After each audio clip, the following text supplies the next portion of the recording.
Well, a high point on which to end our season of Rugby Special. Festive fare in the car park and lots of festive rugby to come on the field here at Twickenham. The last Saturday of the season, and that can mean, of course, only one thing: the finals of the Middlesex Sevens. Well, it promises to be a thoroughly exciting competition this year. 283 sides entered the qualifying rounds, and they're now down to the last 14 in the draw, plus, of course, the addition of the traditional 2 guest invitation clubs. And what a pair the Middlesex Committee have come up with this time. What anticipation, because we have the Cup champions of England, Leicester, and the first Welsh club side here since 1955, the Welsh Cup champions, Cardiff. So a strong challenge they're bound to pose to the likes of Richmond and the local clubs here, the specialists. Richmond, incidentally, going for a 3rd successive win in these Middlesex Sevens. So no shortage of Sevens expertise there. And we join the tournament with the opening match, Roslyn Park 1 against Roslyn Park 2, with our commentator, Bill McLaughlin, who's going to tell us just 1 or 2 finer points about seven-a-side football. One of the vital aspects of Sevens is to have a blend at forward, and here the Roslyn Park side in the hoop jerseys, the #1 side, do have that, with Andy Ripley on this side of the scrummage, 6'6", Barney Bazell, who can hook and run and handle, #2 there, and the other lad is Simon Henderson, a big hefty workhorse, as it were, the ideal blend for Sevens. Now, one of the joys of Sevens, of course, is the way that the ball's made to move. It's kept constantly on the move, and suddenly you get this kind of breakaway that has come to Barney Bazell. And that's the sort of dramatic thrusting run that comes out of a side's own 22 that makes Sevens one of the most popular forms of the game. Well, the Park first 7 went on to win that one comfortably enough, 20 points to 8. And then Blackheath put out the 8 times winners of this tournament, the Harlequins, before the one junior side, Maidstone 2 from Kent, took on the mighty London club Saracens.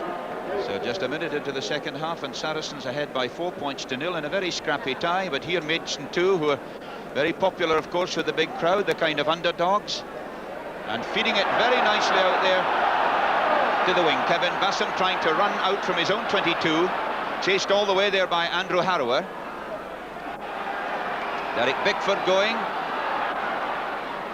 and the crowd very much on the side of the underdogs here, and they've worked it away well. Bassam out there to #12, Andrew Cushing, the captain. Now, has Cushing got the pace to come out? He's got himself half away, and he's got a bit of support out here on the wing.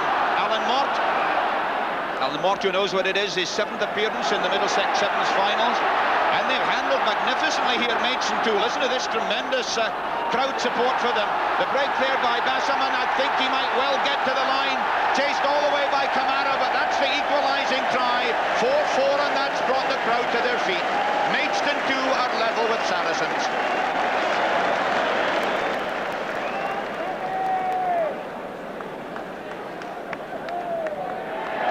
No problems for Phil Davies, and so Maidstone 2 go ahead against Saracens by 6 points to 4 with about 3 minutes gone in the second half.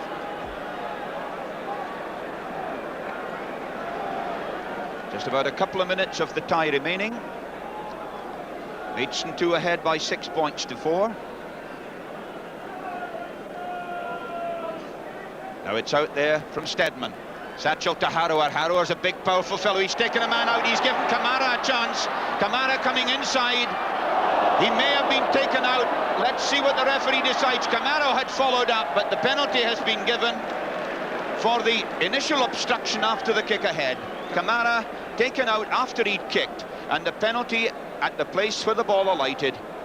One of the great traditions at the Middlesex Sevens, of course, is to have a French referee, and here is this year's French referee, Monsieur Guy Moret. So a bit of booing from round the ground as the Saracens decide to go for the penalty kick, but then it is a simple kick. Andrew Harrower going to take it, and this, of course, would put Saracens into the lead. Harrower then slots it over, and Saracens go ahead by 7 points to 6, and I make it that we've just about a minute of playing time left.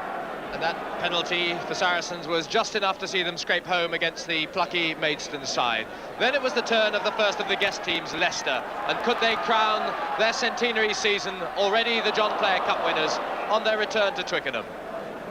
So 7 men who seem to have recovered quite well from their centenary banquet last night. Leicester on the attack inside the 22, but away come Loughborough. McLaughlin, the winger, I think he could make it the whole way. Kevin Williams gives chase, but it's McLaughlin. No one can get there, and wonderful run by the young Loughborough student.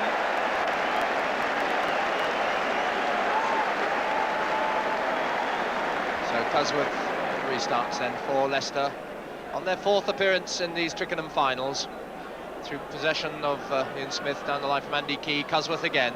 Cusworth, one of the heroes of the Barbarians' success in the Hong Kong Sevens, links to Key again. Key on the replacements bench in the final. And here's a former Loughborough student, Kevin Williams, to Key now. Lovely handoff. That could be the equaliser. Chased hard by David Pegler, but Andy Key's home.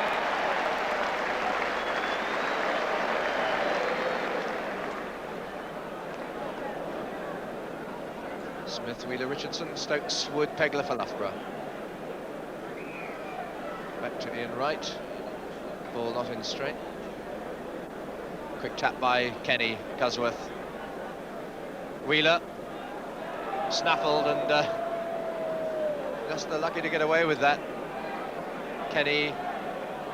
Richardson just trying to get the line formation. Goes for the gap, and away is Ian Smith under the post. And Loughborough bought that one. Well, it was 5 tries in the end for Leicester. No signs of a hangover from last night's banquet. Then the turn for Cardiff, the other guest side, the first time here for 26 years, and already winners once of this title in 1939, led by Terry Holmes. So Cardiff, the Welsh knockout champions, not having things all their own way here against Exeter University, although leading by 10 points to 6 as the second half is started by David Barry. And very big Cardiff forwards there, but Terry Holmes along the line to Barry, and this is David Butcher, the British Lion.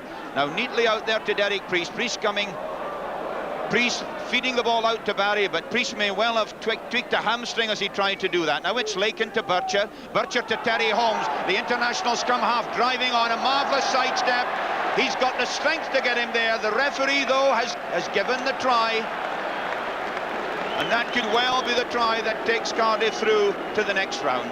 14 points to 6 they lead within a minute of the second half starting.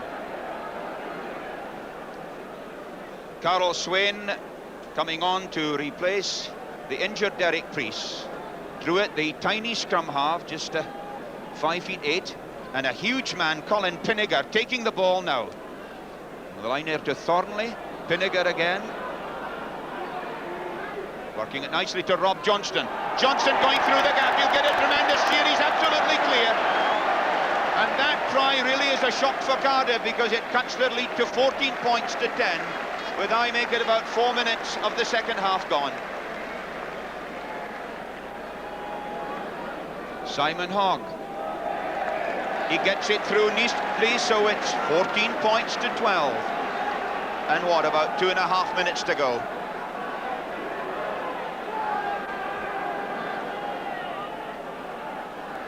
Barry restarts. Up goes Bob Lakin. On the 22. Now the Exeter lads, as St Luke's, with a great rugby tradition, but really throwing the ball away there as Terry Holmes gets it to Alan Phillips. Phillips switching to Lakin. Lakin, a burly flank forward in their cup-winning side.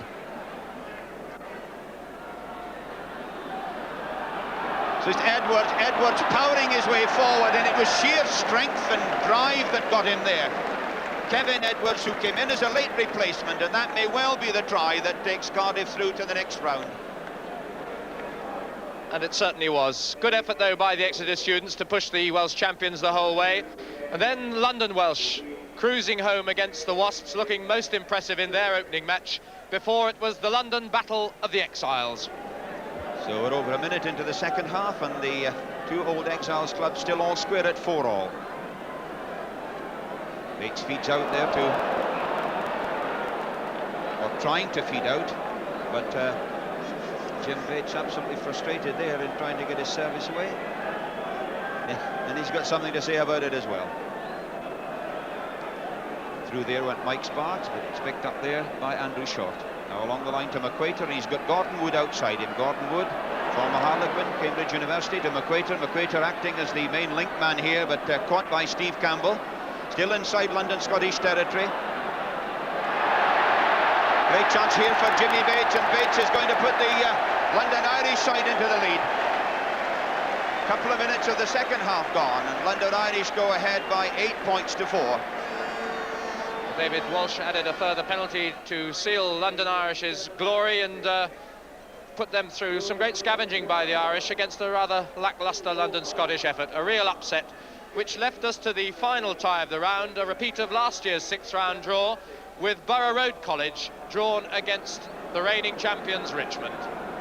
3 minutes into the second half and still no score. The young students really playing magnificently against the traditional Richmond style of possession, but they've tackled all the way through, and here are the Borough Road side in possession. Andy Phillips going for the line, and the try for Jim Williams. What a tremendous effort by the students.